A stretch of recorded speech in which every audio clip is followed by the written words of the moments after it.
Hello, everybody. Welcome again to the Doomer Optimism podcast. Today I have D. Mason. D. Mason, how are you doing? How's your day going?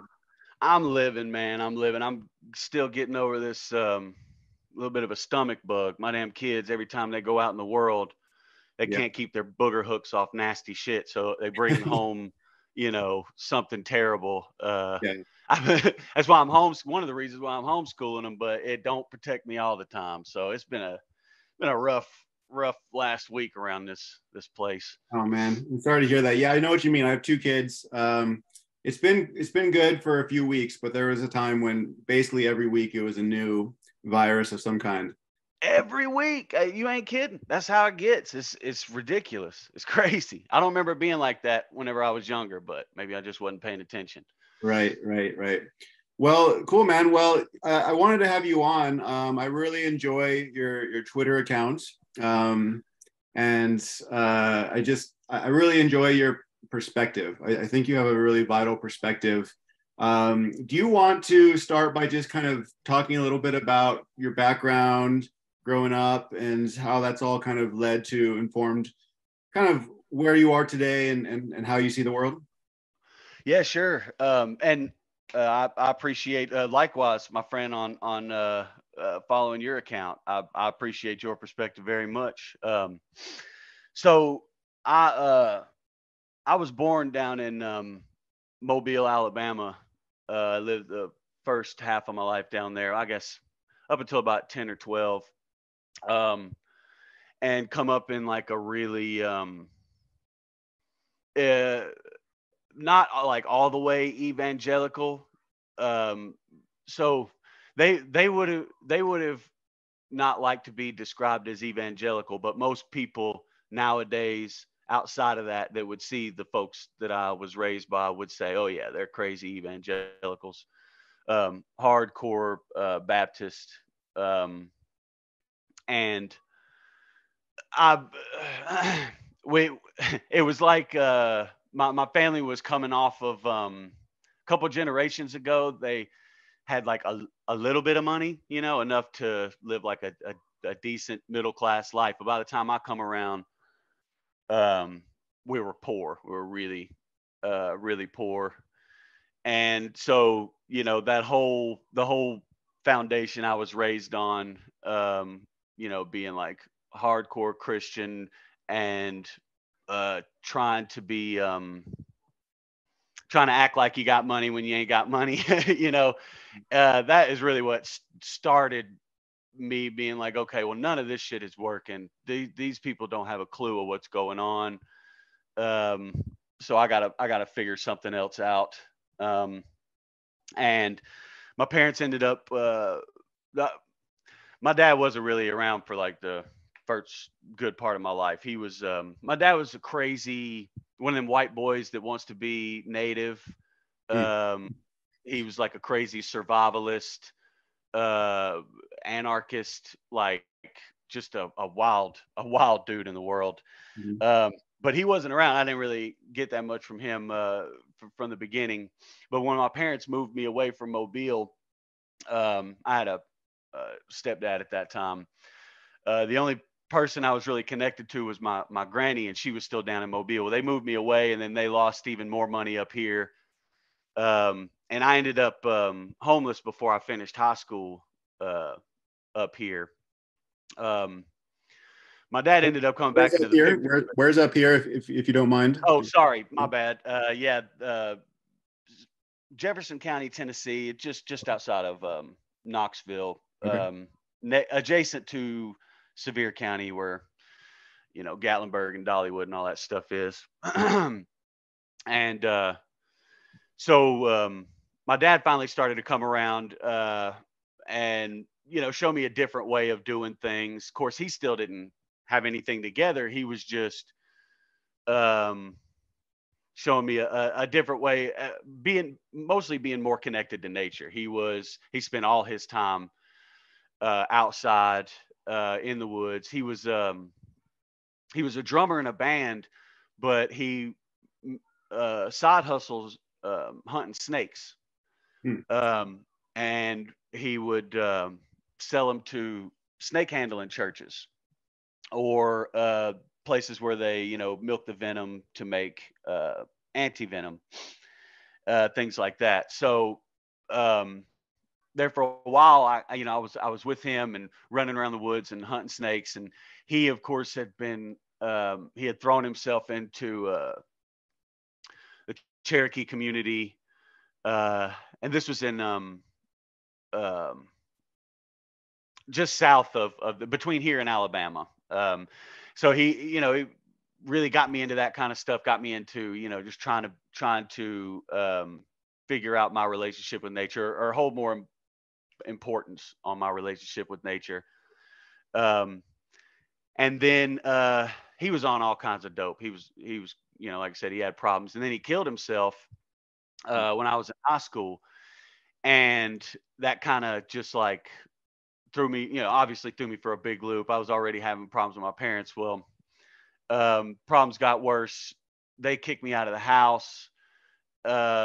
And then the high school kicked me out of school because I did not have a legal residency. I was under 18, so I couldn't live on my own, but I was living on my own. I was renting a little RV, and school found out about it and said, you know, you can't do that. You don't have a legal residency here, so you can't go to school here anymore. And so I ended up, you know, basically out in the woods, and really fell back on, you know, what my dad had taught me about that kind of stuff. And spent quite a few years, you know, bouncing around couches, living out of my car, living in the woods.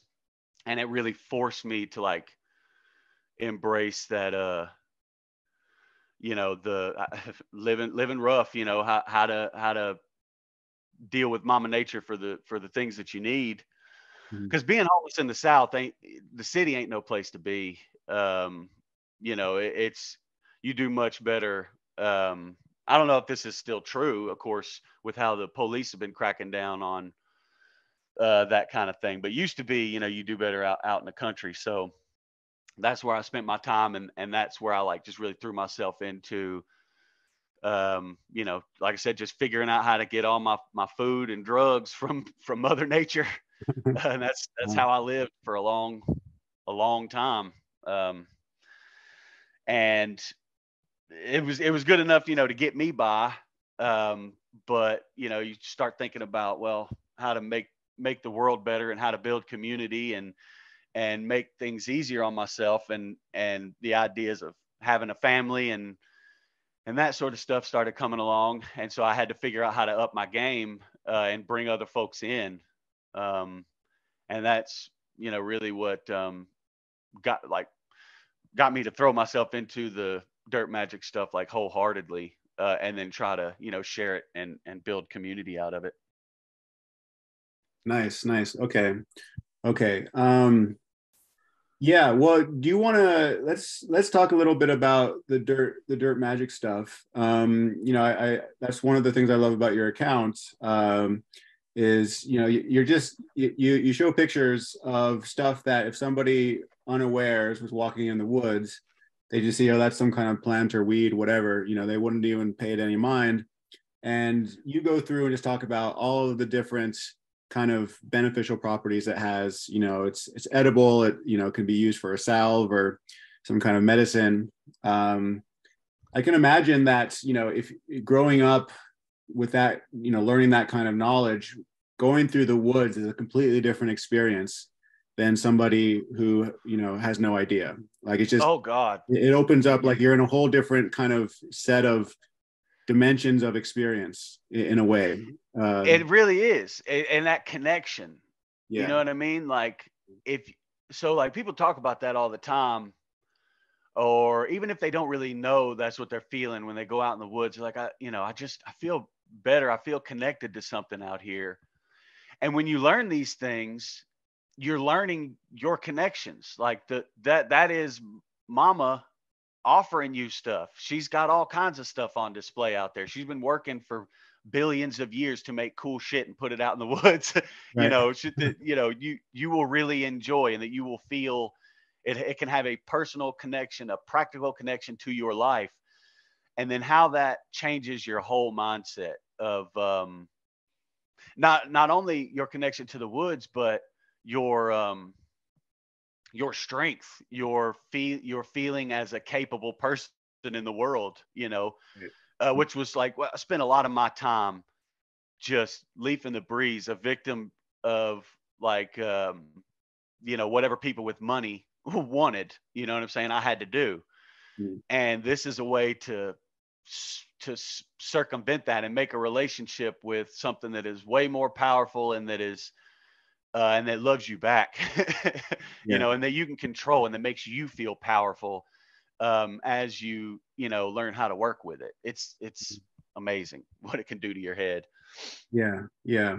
And I'd imagine, as you were describing, living on people's couches, living on the wood for a long time. I mean, it wasn't just a matter of like a hobby; it was a matter of survival. Oh, absolutely, yeah. I mean, and that's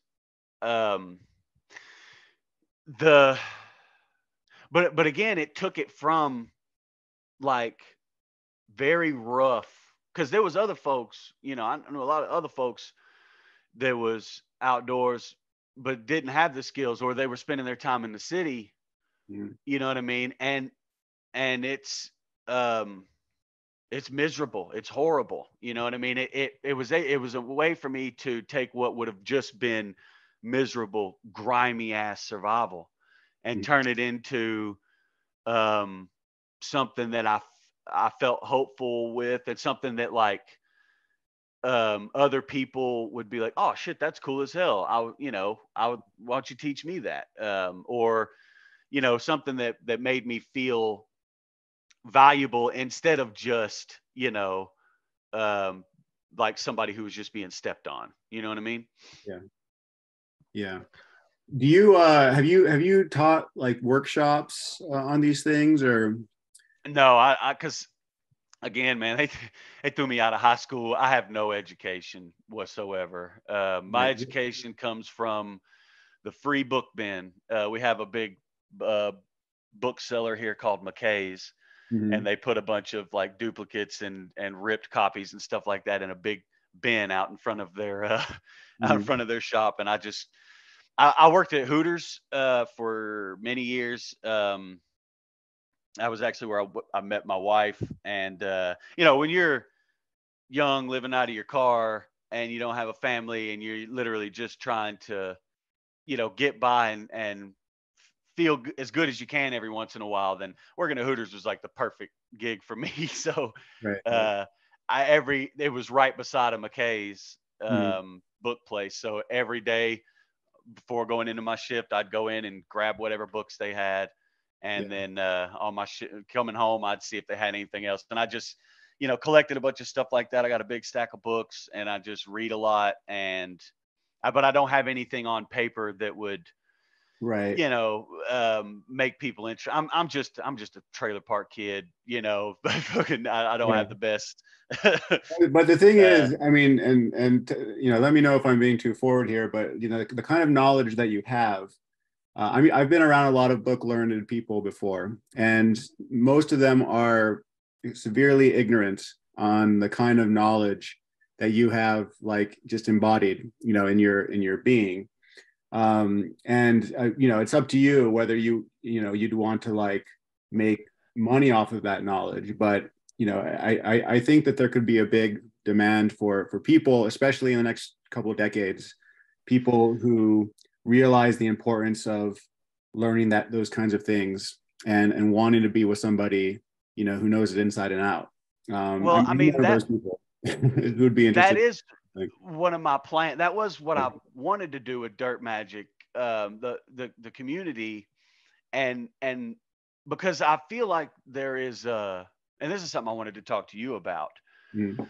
Um, in these circles, and even and like whether it's homesteading or foraging and a lot of these things, there is like you said, there's like this disconnect between the academic side or the book learning side, um and also then you've got a group who are really in it just for the posturing and consumption and image type of thing, which, you know, they're always going to be. I'm not as worried about those folks, but so, talking about this stuff in a practical, you know, nitty gritty, you don't need a bunch of shit. You don't have to buy a bunch of stuff.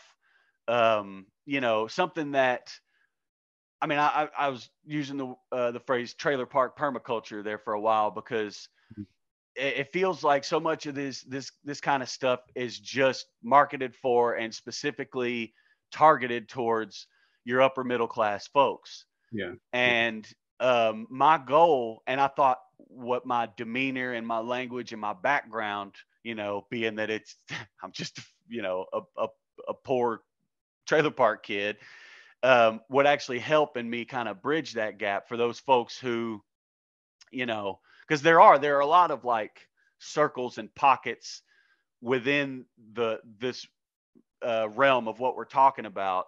Yeah. And what I love about Doomer Optimism is like trying to find some cohesion in that, trying to find like where we can come together on these things. Yeah. And I feel like I could, you know, fill a niche in that, you know, for poor folks to be able to, you know, get in on this stuff and not see it as like some dream that they can later, you know, if they have money one day that they can do it, you know. Yeah. Because that was the situation I found myself in, is just like, I'm never going to have land. I will never own land. I'll never own a home. You know, I'll never have anything. So I've got to figure out ways to, you know, work with what I got. And that was what I was hoping I could try to help people do. And I would like to, my goal from the beginning is, and, you know, I'm a terrible capitalist. I've never been good at it. So I want it to always be free for the folks who really need it. It would be awesome if people that have money would pay me for it, you know, but the whole point, it's not for them anyway. It's not for the people that have money. It's for, you know, folks like me who, or, you know, working folks who got to scrape by with whatever they can get their hands on. You know, the reason I call it dirt magic, it's, you know, it's dirt. If you're poor as dirt, you still got that dirt, but dirt is rich. Dirt is very, very rich, and trying to make people, you know, realize that. Yeah. Well, I really like that, you know, that kind of attitude or you know, approach that you have. I mean, that's my critique. One of my critiques of kind of let's just say the neo homesteading, you know, it is usually, you know, you have to be wealthy enough to be able to afford land. And that's already a pretty big bar for a lot of people. Oh, and God. Yeah. And getting worse. It's getting worse. Yeah. It's getting worse. And, you know, I personally, you know, if we want to, you know, we could move into kind of a political side of the conversation, but I personally think that we need some, you know, land reform in this country, or we need some kind of, you know, community land trust movement that gives people access who want it, who actually want to make use of it, give people access to land. And I think the pressures to do that are going to be increasing just because of a whole load of political, economic, biophysical factors. You know, people are going to, I think this is my kind of, you know, how I see the optimism part. Yeah. I see that more and more people are going to wake up that, oh man, we're actually, our life support systems are really fragile. You know, we've taken everything for granted. We're not connected to our sustenance at all, you know, and more people are going to be wanting to do that. But then they're going to, you know, there's going to be this thing of like, well, but I can't get onto some land. Right. Right. And so, you know, I think that, you know, what I would hope is that there would be actually, you know, a political movement in this country, either a political movement from like a, you know, kind of the state perspective, or more like a community land trust, which is kind of more, you know, I guess the anarchist orientation of like, you know, do things outside of the state kind of thing. Yeah. That's what I would hope. And so it you know, it would seem to me that, you know, one, that you want to make this available to everybody, is amazing, but it also sucks that, that of all people, will never be able to, at least, as it looks right now, we'll never be able to afford land. We'll never be able to get on some land. I think that might change. I think the political economy and everything is going to be turning upside down, and that might change. I think so. There's certain, the pressures you described are certainly there, of course. But we've seen on the side of capital, that they know that's coming too. That's why we're seeing more land being consolidated under, these corporate groups, and while at the same time, and this is another, big part of my story, that has put me in the position that I'm in, is the increased police state, and how they are policing these lands. Like you'll see some folks talk about it on the left, and I'm surprised you never hear right wingers talk about it, but because this has been since Obama, using highly militarized and increasingly so police structure and industry to make sure that land keeps going the way it has been. I mean, you look at the water defenders on native lands throughout this country and in Canada, and you look at the response from the police state. You look at what's going on in Weelaunee Forest right now in Atlanta.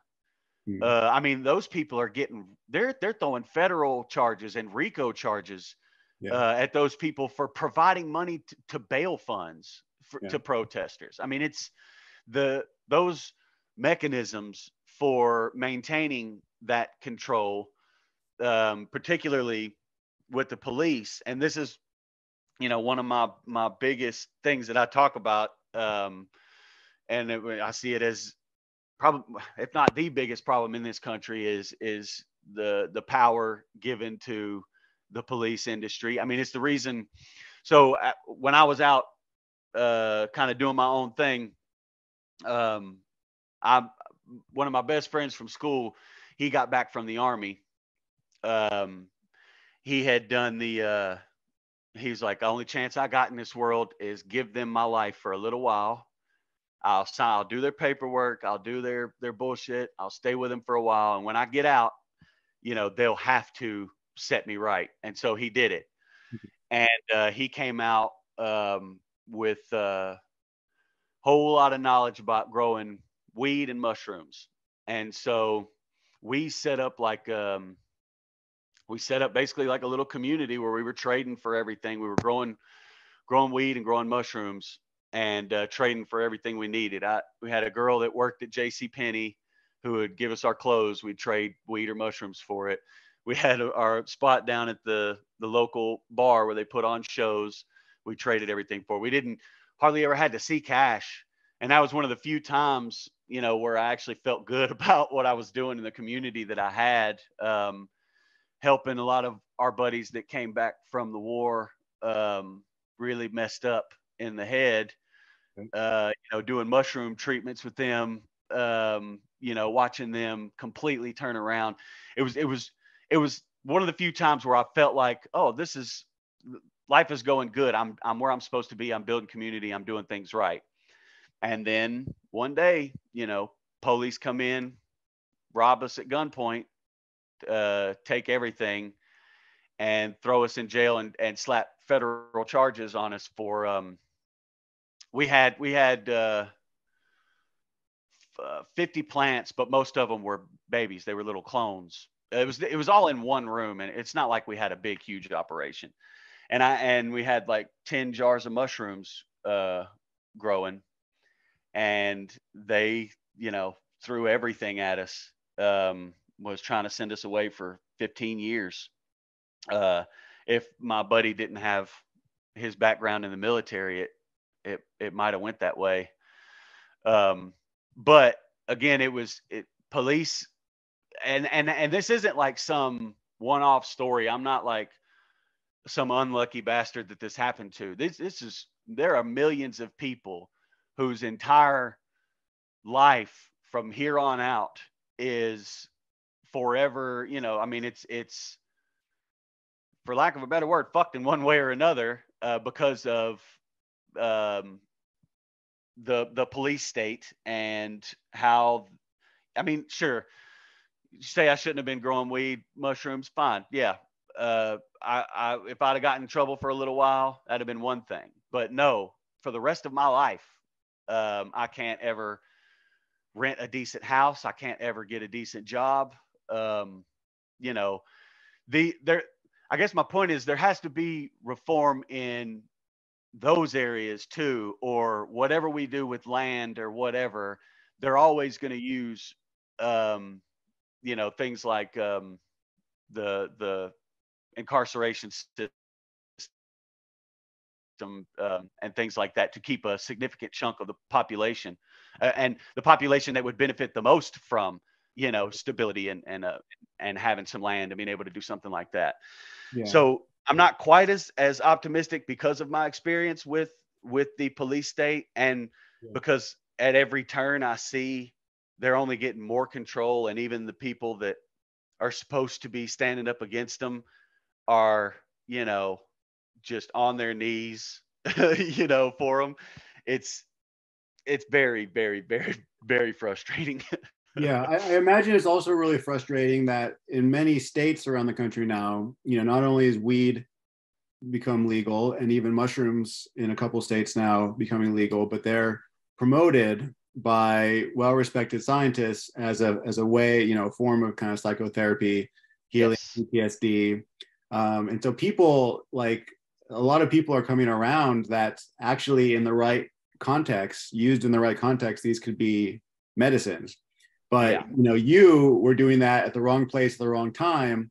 And while other people, and of course, the clause of capitalism, you know, are very interested in this as well. And it's, you know, becoming commoditized and financialized and all of these things. And you, who are just doing it to survive and, you know, you saw it benefiting your friends, you know, you're kind of like the scapegoat, or you were the scapegoat to something that, you know, now if you go to Boulder or you go to Oregon or something, right, like your service would be highly respected and you might be a rich capitalist.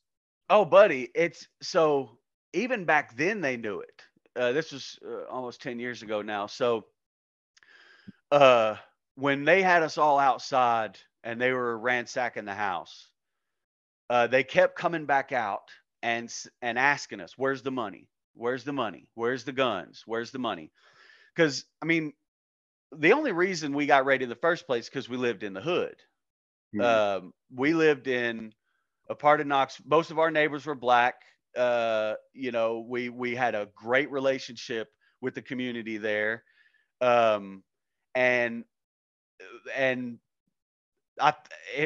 People, you go to the fancy neighborhoods over in West Knoxville, them rich kids, they got grow operations in their rooms, in their closets. They got their damn, you know, fancy garages and workshops set up with grow operations, but they don't get in trouble. You know, we were in the hood, and so we were a target. And then when they went in there and they didn't find any money or guns, that's when they really, really, really got upset. I have never seen one of them thumbhead dudes turn so red in my life as whenever where's the money? Where's the money? And I'm saying, what money is gross. What the hell do I need money for? Like people are constantly trying to trade me money for the weed and mushrooms I got. You know what I'm saying? That the weed and mushrooms I got have value. You know, we don't need money. We trade everything. And they were I could see their minds change at that point. And then when I was standing in front of the judge, he told me straight up, he said, Mr. Moore, if y'all would have waited about 5 or 6 years, y'all could have been on the forefront of a major industry. As he was about to try to hand me 15 years of prison. Man. You know, to have that dichotomy going on in his mind and him think it's just funny. Oh, this is funny. I'm just going to say this. This is funny. That changed my mind. You know what I mean? That made me realize really what I'm dealing with here. And still to this day, people sometimes on Twitter, I'll get folks who, see my situation and they're like, man, I will pay you $25 an hour. Come here to this state. I'll pay you $25 an hour to take care of my weed plants. And that's, to me, that's just like, oh my God, I could never imagine, making that kind of money doing something like that. But when I got a felony, so I'm barred from being in the industry. I can't, again, the felony, it fucks up so many things. Do you have any hope that eventually there will be some kind of federal legalization and retroactive lifting of these kinds of drug-related felonies? In some states they're already starting it. Unfortunately, I am bound to a place in the world where now, okay, overcross in North Carolina, it might happen. But Tennessee, Alabama, Tennessee and Alabama seem to be dead set on going the opposite direction. Now Tennessee has, they've legalized the THCA stuff. Mm-hmm.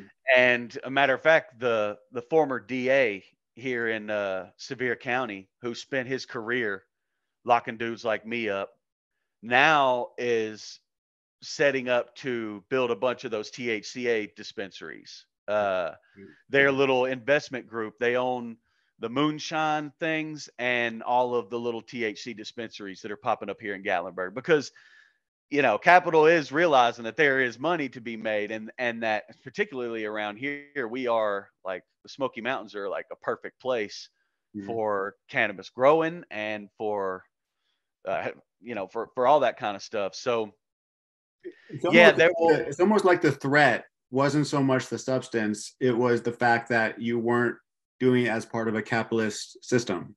That's what I realized. And because before, I was like your libertarian type for the longest time. Being homeless, it's easy to get into that. You know what I'm saying? Because it's just like, look, I'm gonna get mine. Ain't nobody helping me, so I don't care about anybody else, but just getting what I can get for mine. And that's no way to live. And whenever I got in that situation, once I started learning about building community and setting up that, community, and then the police come and shut it down, and I see what they were really mad about. It was the fact that we weren't generating money, and we weren't, and that we were, circumventing capital in a lot of ways, and how much money they tried to milk out of me afterwards. I mean, they told me straight up, they're like, if you don't want to go to jail for 15 years, then you better come up with about $60,000. Mm-hmm. And I'm like, that I can't do that.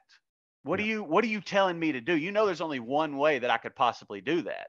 So not only they knew what they were doing, they knew, it's like, oh, your problem was your operation wasn't making any money. So now you better get it making some money, and engage in our market, or you're going to go to prison for a long time. Because, I mean, that's the bottom line. It wasn't that I was growing it. It was that I was circumventing the system of capital. And that's what really got me into critiquing capitalism, and realizing that, I got to get out of this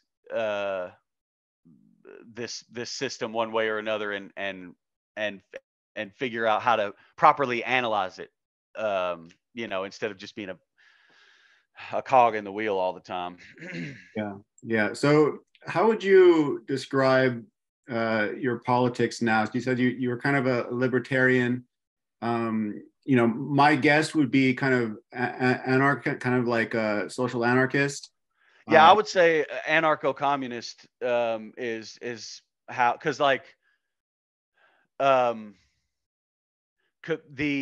for the long, I mean, growing up here in the South, it's very much beat into your head that the word communism means the state is state authoritarian style, Yeah. communism, Yeah. Mhm. which is, I realized pretty quickly because it takes about 10 minutes of research to realize that, like, oh, well, that's dumb to put it all in that one box.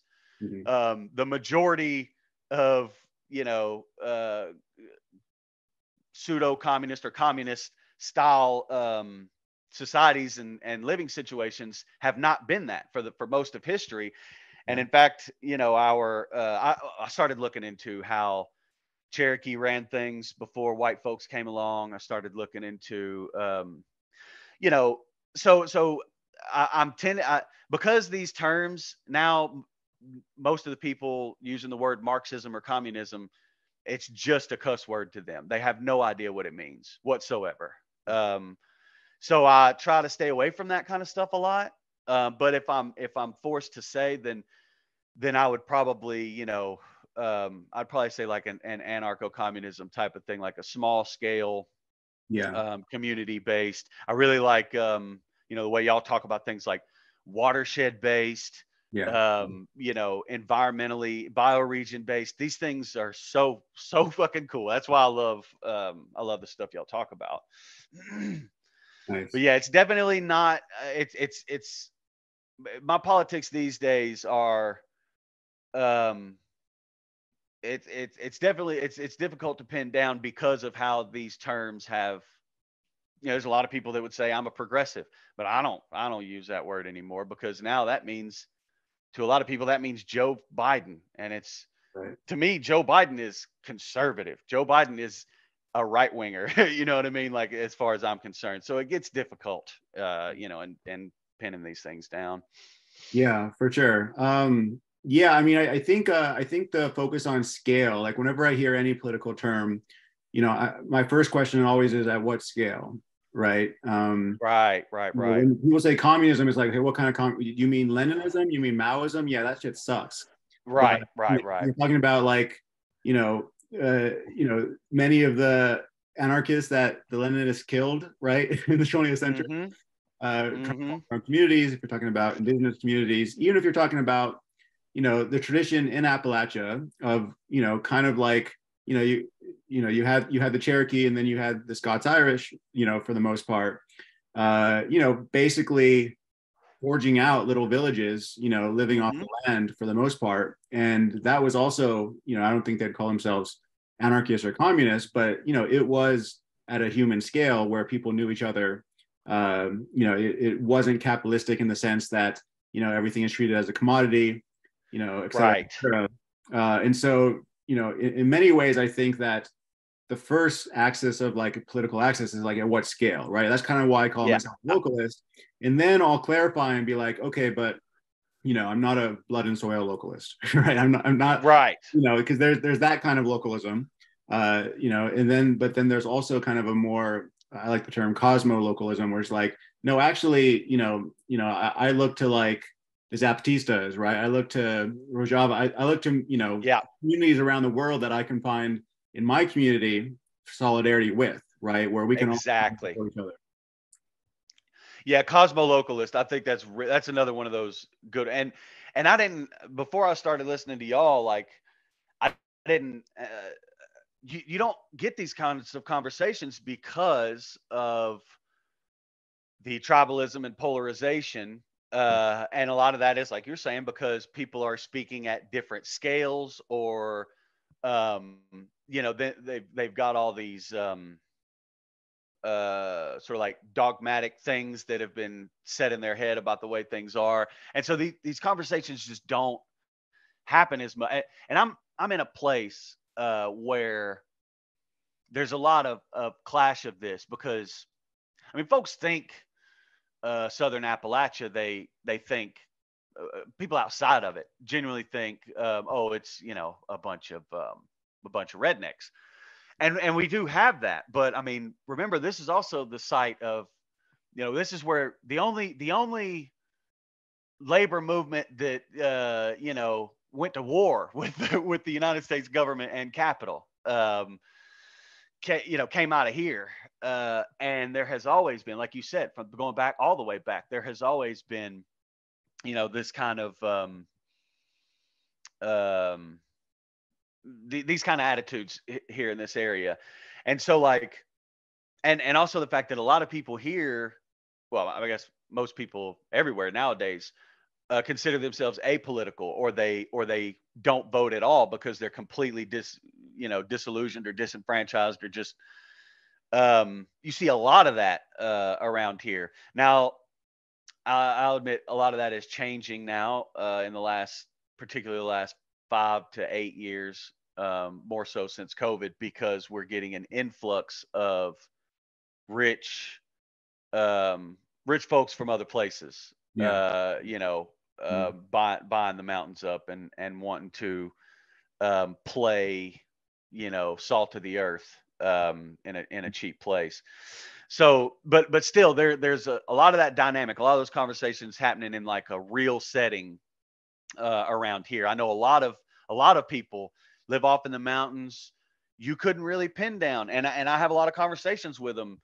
You couldn't pin down whether they were right or left or whatever. And the moment you think you got it pinned, then they'll come off with something else.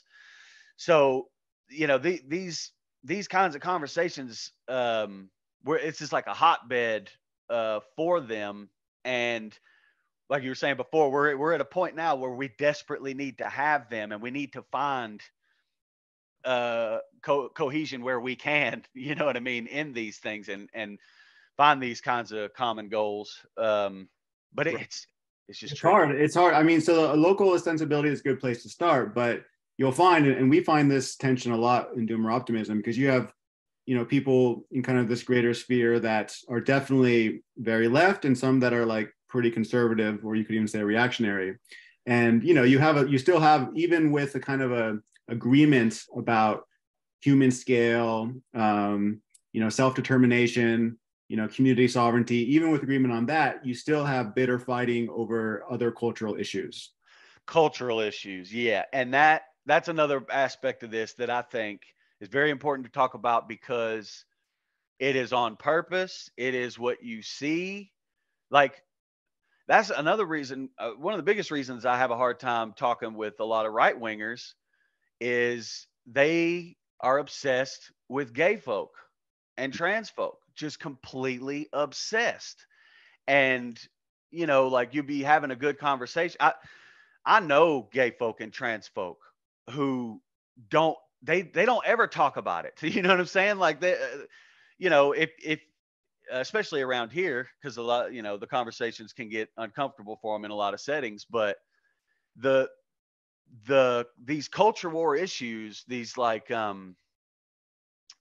making, and the left has them too, right? The left is full of, and let's be real, it's people who don't really have a lot to complain about. Yeah. And so they find these other things that makes them feel like, oh, I'm under the gun too here. The damn trans folks are trying to take my kids. Like, shut up, dude. They're not. You don't know any trans people, okay? And you're wealthy and from the suburbs, and you don't get enough conflict in your life. You got something in your DNA telling you that you should be some kind of warrior on the battlefield swinging an axe or something, and you really love that idea because because you're actually just a fucking office jockey or whatever. So like these culture things are aimed at a certain type of folk, and it's working really good. It's working really good, to keep real conversations from happening, because everybody's too busy worrying about if, oh, that's gay, bro. I'm not. You're not exuding masculinity. It's so silly, and on the other side too.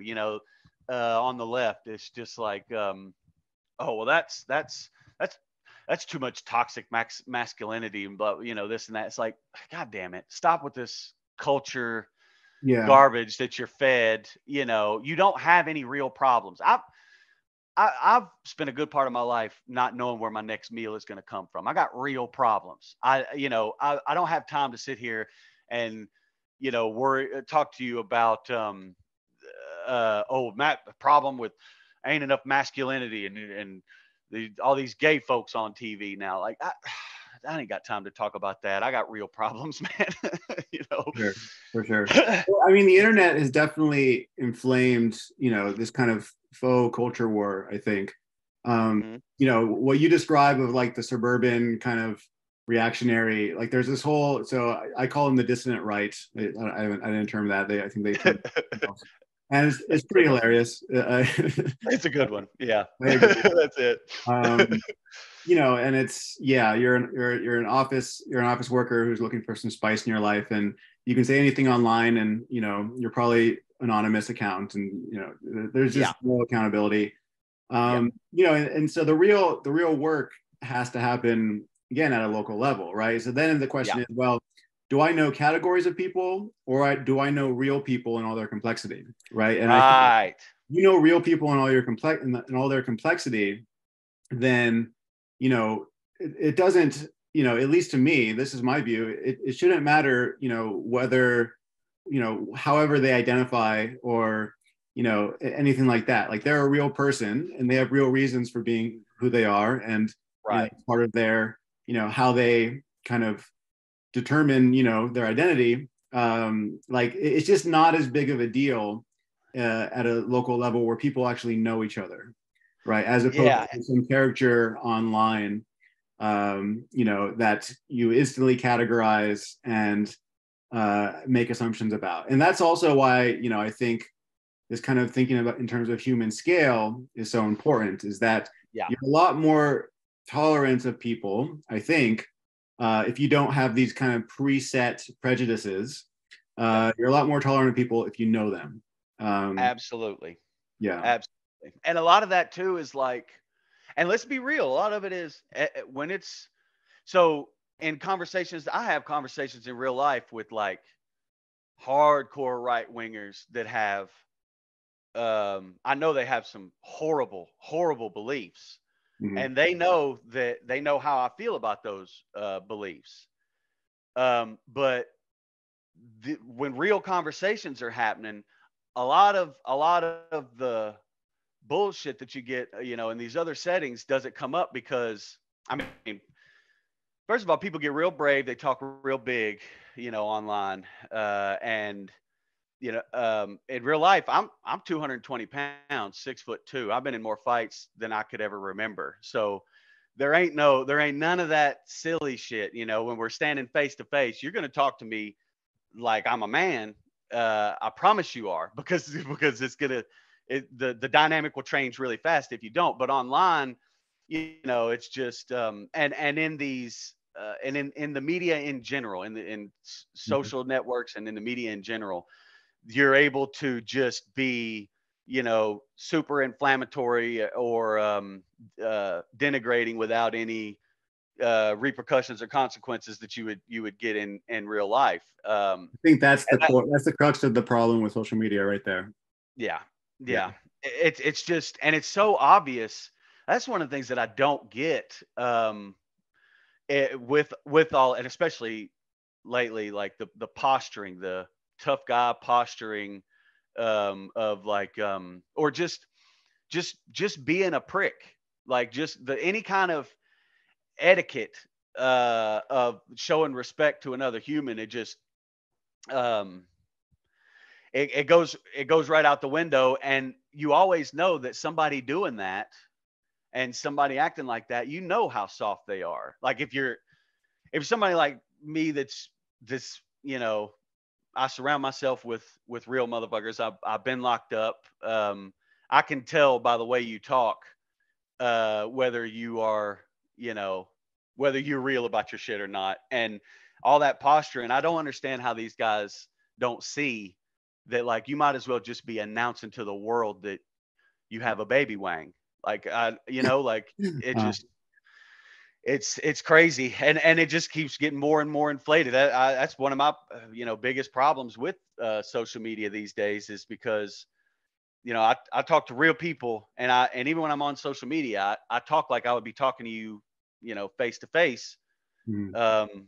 And it's either unnecessary, being a prick, or on the other side, it's, oh my gosh, how could you, violence isn't a real thing in the real world. It's like, yes, it is. It absolutely is. You can get your teeth knocked out for stepping over the line. And that's something we need, we need to acknowledge. That's, that they're, this, like I said, both the right and the left have their hangups with it, and it makes it very, very frustrating to have any productive conversations about this shit online. Yeah. Well, so let me ask you this. There seems to be kind of in some spheres kind of a binary presented of like you're either this way or that way, and the two options are kind of techno-modernism of like progress, right, or eco-modernism, if we're gonna grow food in a vat and everyone's gonna move to the city, and all the country people are backwards. And then there's the kind of the reactionary, right, let's just say, right. And at least if you go online in certain circles, those seem to be the only two options that are presented to people when, there's a whole other set of possibilities that I would say are much more life affirming. I'm wondering. Absolutely. Yeah. I mean, that's one of the coolest things, again, finding these groups, because that's the way it was appearing to me too. Before I started, dealing with the Appalachian mutual aid groups and listening to y'all. And I get into arguments all the time with city folk on the left, who, and again, that on the left, it comes from just pure ignorance of of how their life works. They've never sat and examined all the things that have to go into allowing them to live that life, and there's this, and it's this, this idea that,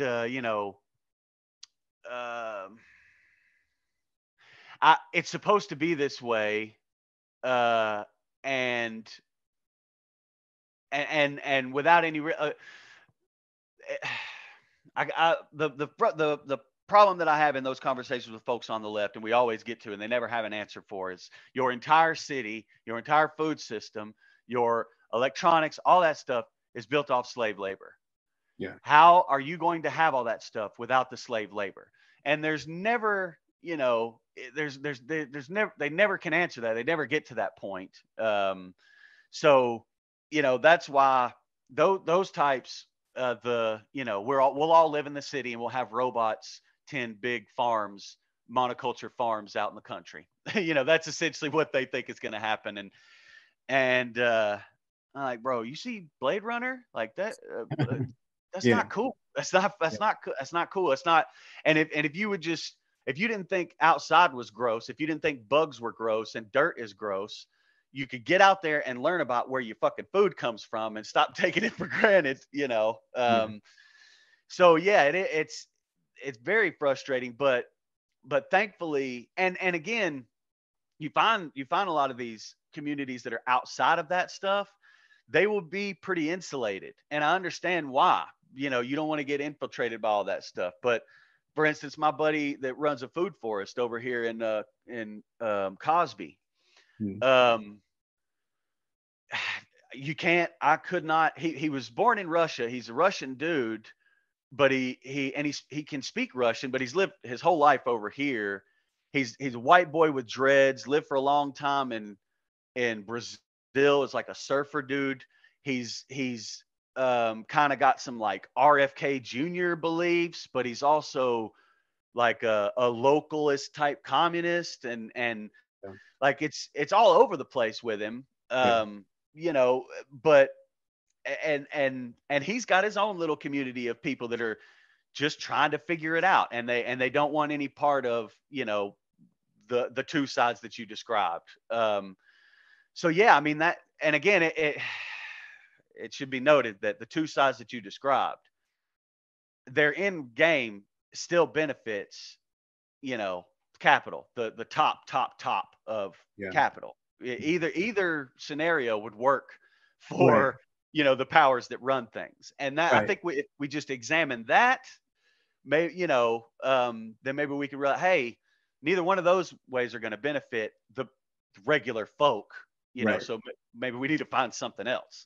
Yeah, I mean, if you go to one side, like the dissident right, I mean, their god is like Peter Thiel, right? Who's like Yeah.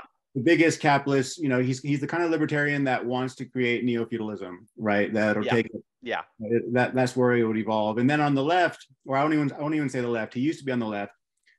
He's an eco-modernist. I would say the representative of the other side is George Monbiot, who's this, Yeah.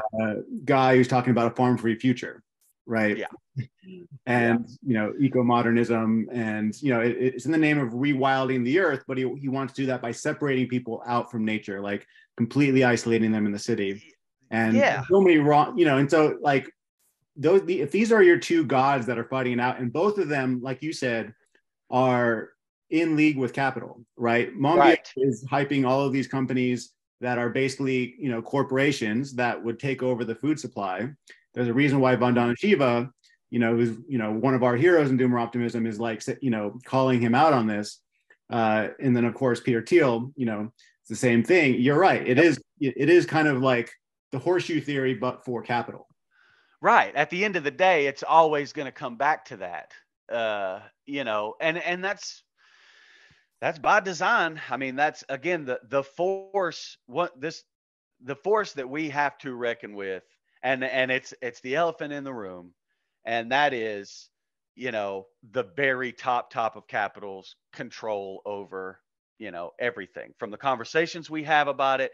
I mean, literally, we're, like you were saying, those are the two camps that they have now dictated this conversation, both in a direction that, will benefit them ultimately, and give them more control. So it's and I think I don't know, you can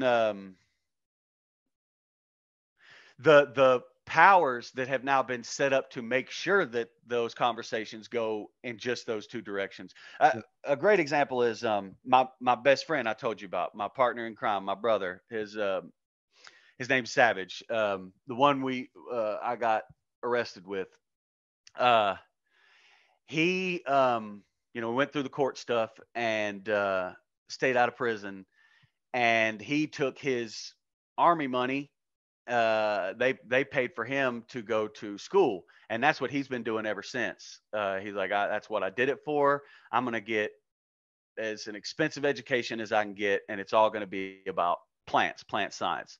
So right now he's on the dean's list at UT. Nice. And can just pick, the main head of the department there is just letting him do whatever he wants and letting him pick. Because I mean, he's late 30s, already was in a senior position in the army, before. So like, he's the perfect person, when she's dealing with a bunch of purely academic college kids.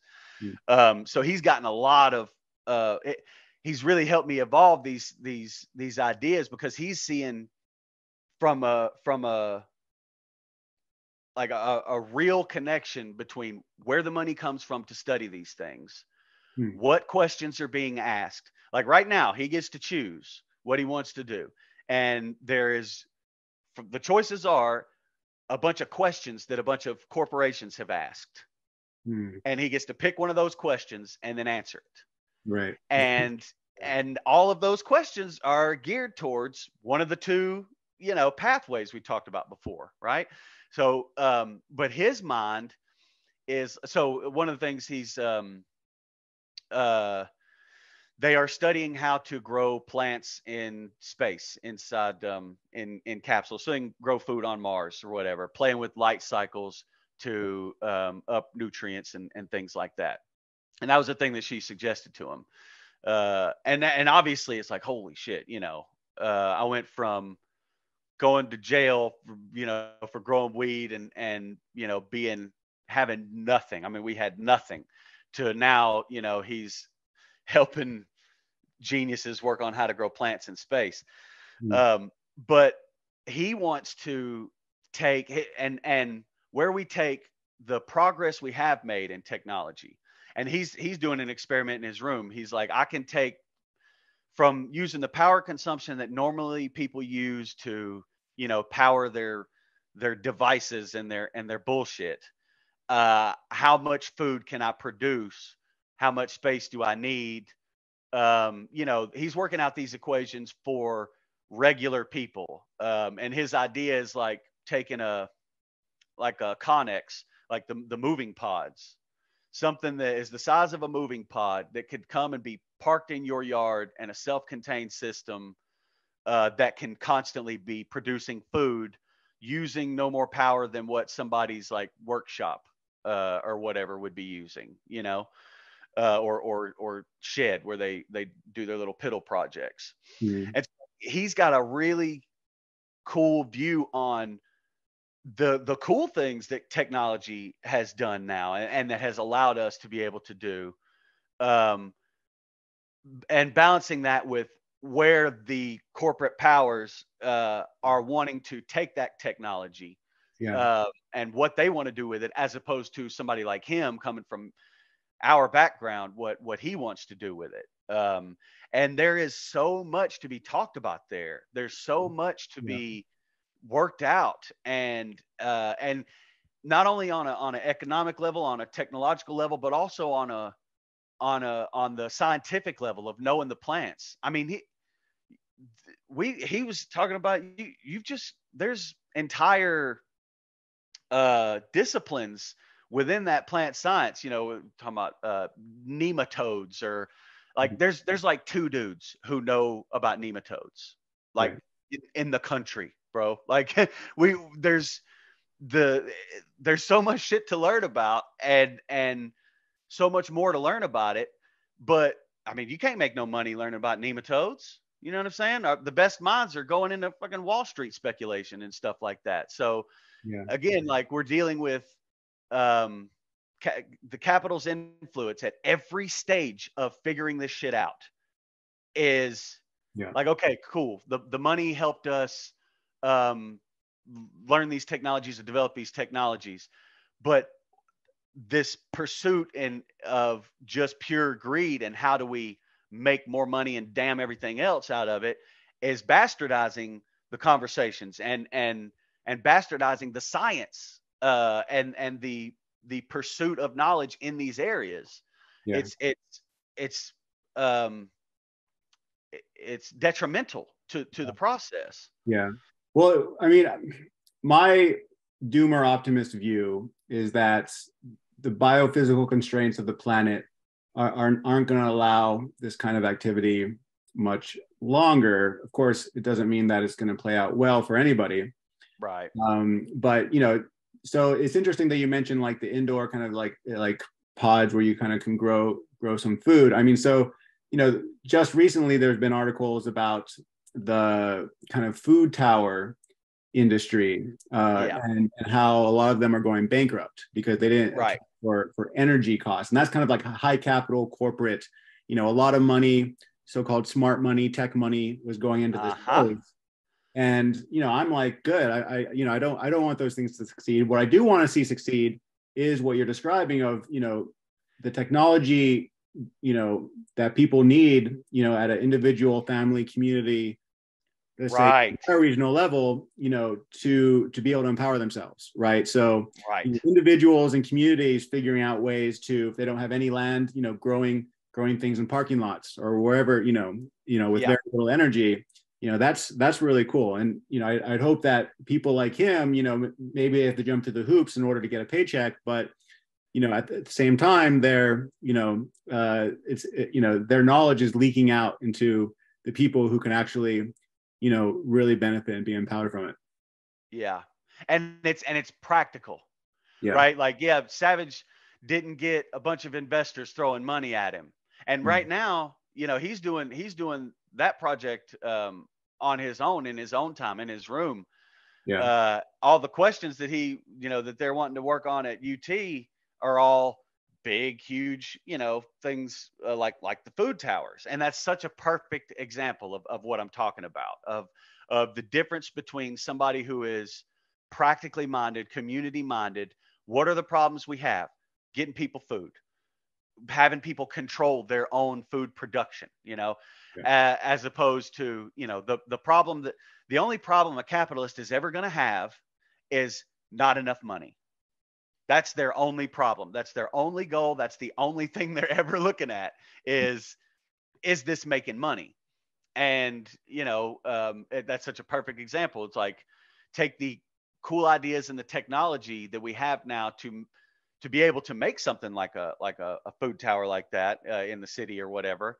But they just get carried away with it. And they're just like, oh, like, wait, hold on a second. Let's think about this for a second. Let's try to make it more accessible to regular folk.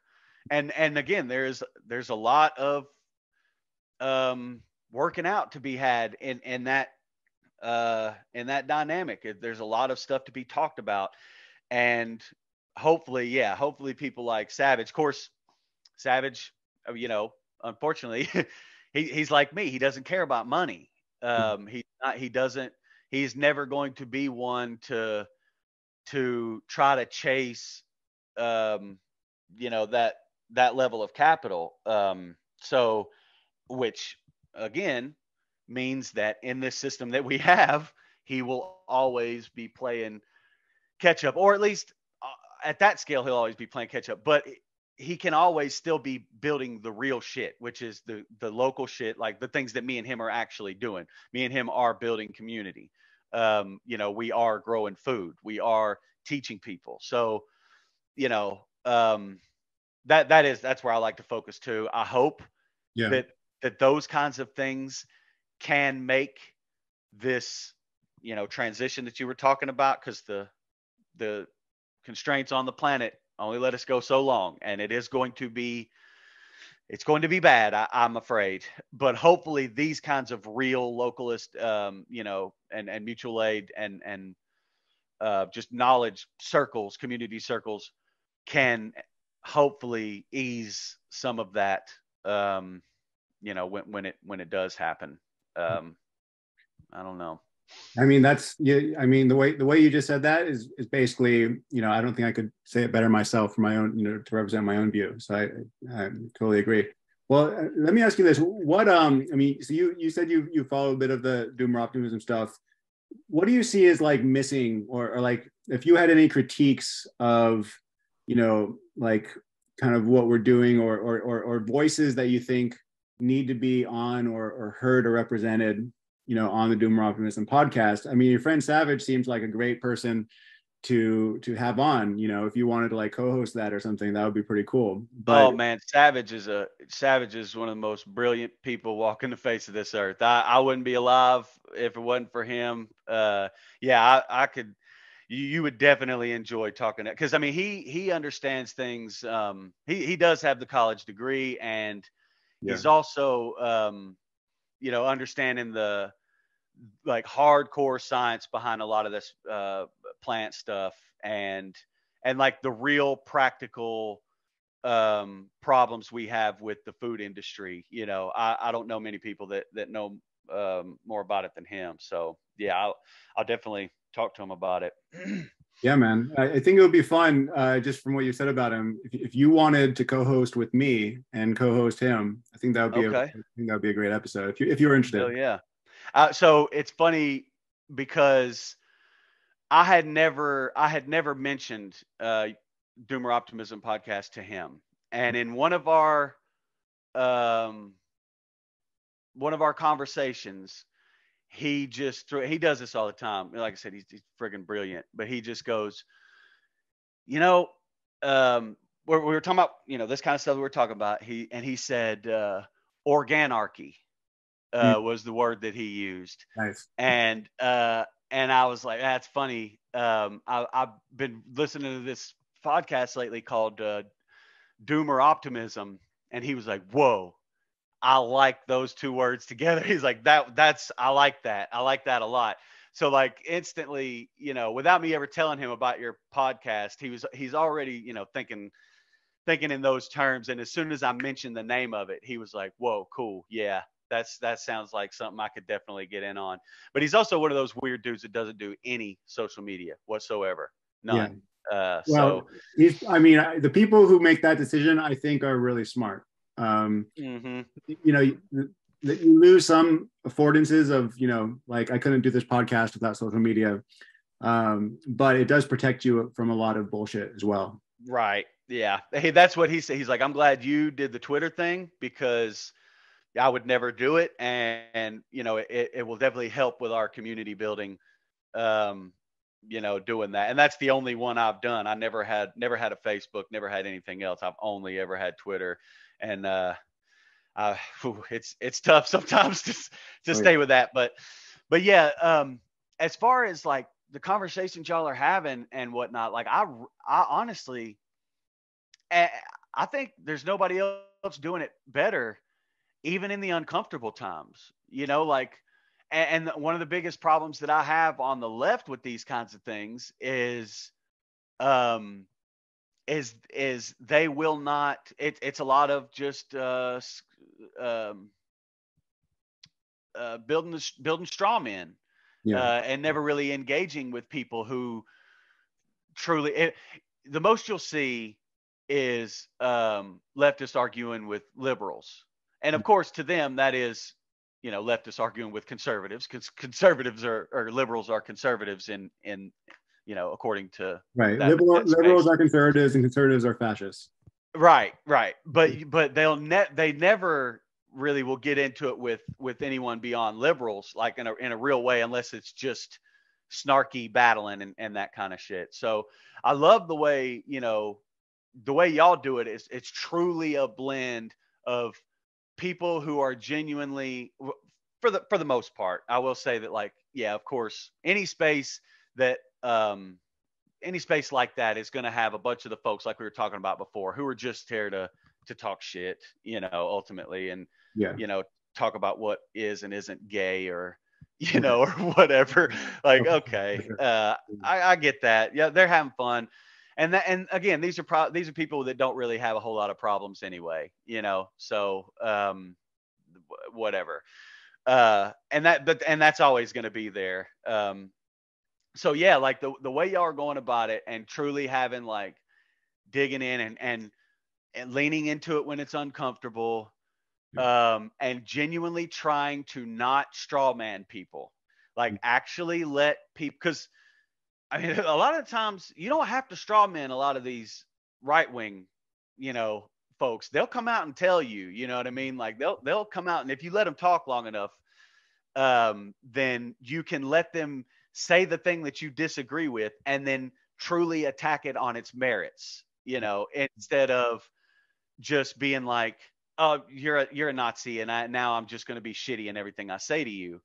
Make them come out with the thing that makes you say that they are a Nazi or a fascist, coax that out of them, and then get in an uncomfortable conversation with them about that.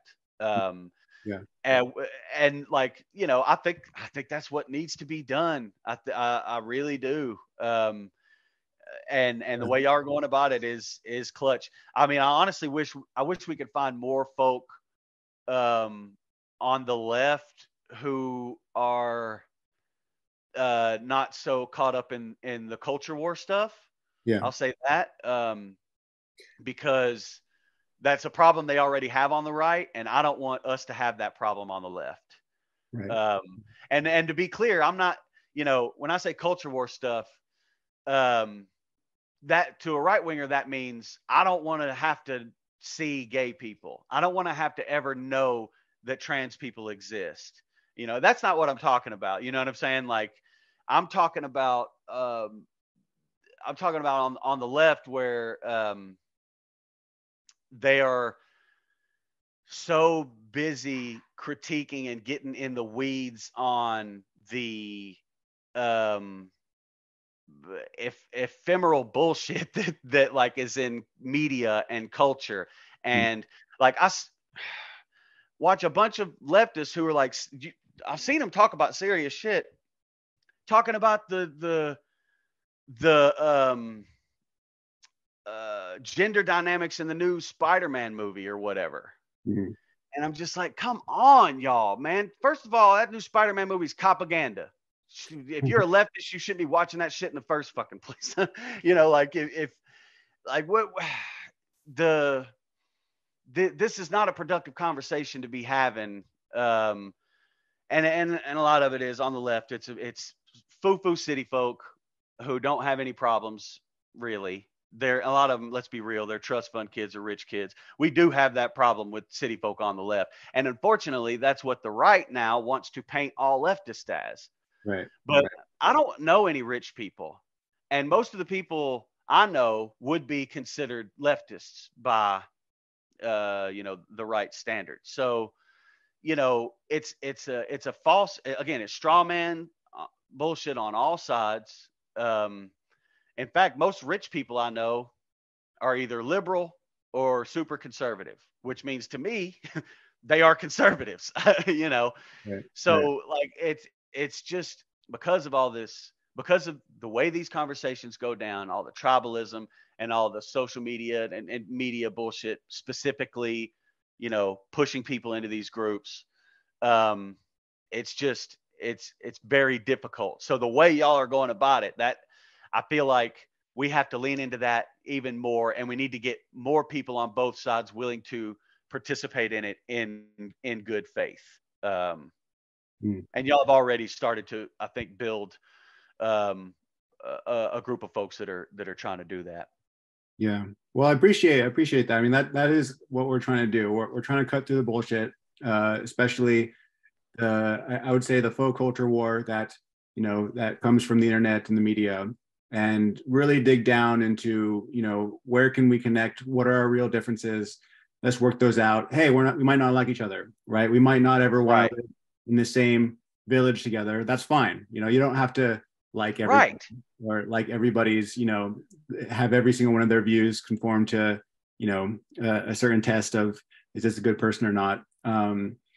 And that's fine too. I mean, I like to consider, like, we started thinking, okay, this is going to be kind of a big tent, but now it's more like a campground. Is the analogy, like, we're like, yeah, like we're part of a campground. We can like come together at the fire at night, and we can visit each other if we want, but we can also have our own space. I don't, I can have my own autonomy, and me and my friends and my family can do our own thing. And as long as you're not harming me and I'm not harming you, then you can. And see, that's the crux of it right there. That's what I feel like a whole lot of people, a lot of misunderstandings about that part of it.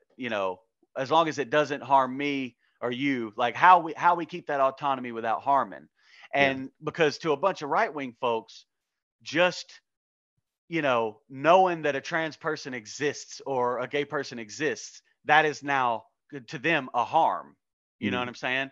Yeah. And like that's silly shit. That's we're never gonna have a real conversation about this stuff as long as, but and the left has the same sort of hang-ups.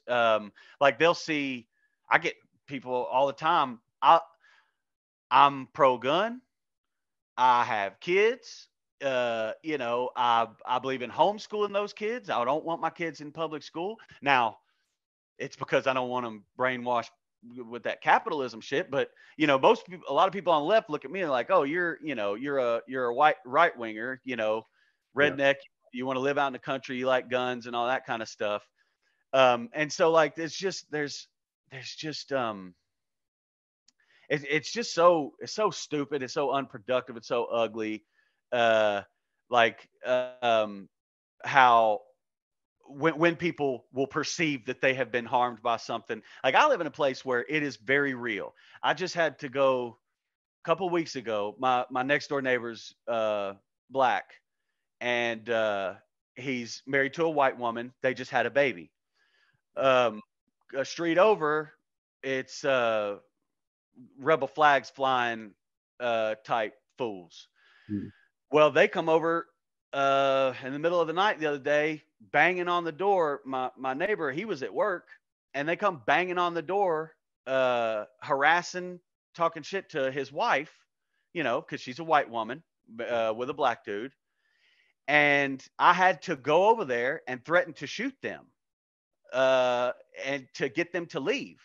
Because the police wasn't going to show up for another hour or whatever. They actually got there in around 30 minutes. I was surprised, but I'd already had to go out there and do. I live in a place where there are real, there's really people trying to do real violence to people just because of the color of their skin or their sexual orientation. You know, like I live in a place where that is everyday, real, actual violence coming at you because of these things. Yeah. And so when I get online, I see people complaining about, you know, just silly perceived transgressions that just, it's just like, God damn, it's so frustrating. It's so frustrating. We got to get past that. Burn all the straw men. Get out of your, you know, your being butthurt because you think something's bothering you when it's really not. You know what I'm saying? Like nobody's coming after you or your kids. You know, we have to sort to the reality of this type of shit, because there's a whole bunch of people who are just living in these perceived spaces of victimhood or whatever, when there's like real shit, real oppressive shit and violent shit going on. Yeah. It's ridiculous. Yeah. Well, I mean, you know, the point of the podcast, I mean, that's all you can do in this medium is to have conversations. But to your point, you know, there's a certain point, if you cut through the bullshit and get to the real shit, that, you know, conversations only go so far as well. Right. And so there's a real case for community protection as well. Right. There are real people who want, you know, do real harm to your community. Then you got to protect yourself. Yeah. And, you know, so you being a, you know, rural person with, you know, who likes guns, I mean, that makes a lot of sense to me, right? Because you, well, I mean, I have to protect myself. I've always grown up like, now, of course, I'm a felon now, so I can't have any guns. So I had to, it was a bow I was threatening to shoot him with, but he didn't know that. You know, and that's another aspect of it. Now I am in a place, and this isn't the first time I've had trouble here at my house. A few weeks before that, I had to choke a dude out. We were having a fire out in front of the house, and some drunk asshole from down the street comes walking up. And of course, you know, within a little while, he's being misogynistic and trying to get handsy with my friend's wife and saying ugly shit and being racist and all that kind of shit. And the night ended with, you know, I had to choke him out and lay him out in the street to get him away from the house. You know, like I was scared that I was going to go to jail, you know, because I'm a felon. I had to tiptoe through the tulips with every little fucking thing I do. And, you know, again, protecting my neighbors, protecting myself. I have been stripped of my ability to do that properly, you know, so community building is all I got, to protect myself like that. It's a must. I cannot relying on the police. You know, that's another problem I have with, you know, with liberals is, I ain't never been able to rely on the police. And that's one thing where the right wing and the liberals they're all in agreement. They all love the police, and they're not acknowledging that a lot of us have to protect ourselves in our community. We don't have any other options. The police have never been an option. When they come into our community, it's to hurt people and to take them away. It's never to help people, you know? So, and that's the way it's always been. So, you know, that's there are circumstances and situations that, you know, make people the way they are. And it's and when you, like you said, when you get in, have real conversations about real shit, you can coax those things out and really, you know, make determinations and connections by being real about these kinds of things. Yeah. Well, this has been great, man. I was going to say your name, but I didn't want to say. This has been great, D. Mason. It's so awkward. It has been. I've enjoyed this thoroughly. I can talk to you about this shit all day, my friend. Yeah, well, I want to, you know, I'd love for you to come back on, and you know, you probably know by now, but you know, one aspect that we have is kind of a collective, right? We have several different hosts, but if there's voices that you think, you know, need to be better heard, better represented, you know, brought out on this platform, man, I'd love you to come on, you know, host, co-host, you know, we could do it together if you want, you know, your friend Savage seems great, but, you know, you know, the fact that we don't live that far apart, you know, and I'm a relative newcomer, you know, I'm trying not to be a carpetbagger. I'm trying to, You know, I'm trying not You're to going be. about it the right way, my friend. I Trying wish to, everybody, man. I wish yeah. everybody coming here was thinking like you. Yeah, well, I appreciate that, but yeah, I don't want this to be the last conversation. I want this to be the start of an ongoing thing. So, Buddy, let it put be it out known there. right now, I'm down for whatever. You give me the word and enough time, Yeah, and I'm down for whatever. that's awesome, man. All right, man. This has been great. Until next time. I appreciate the hell out of you, my friend. You have a good rest of the day. You as well. Take care. Later.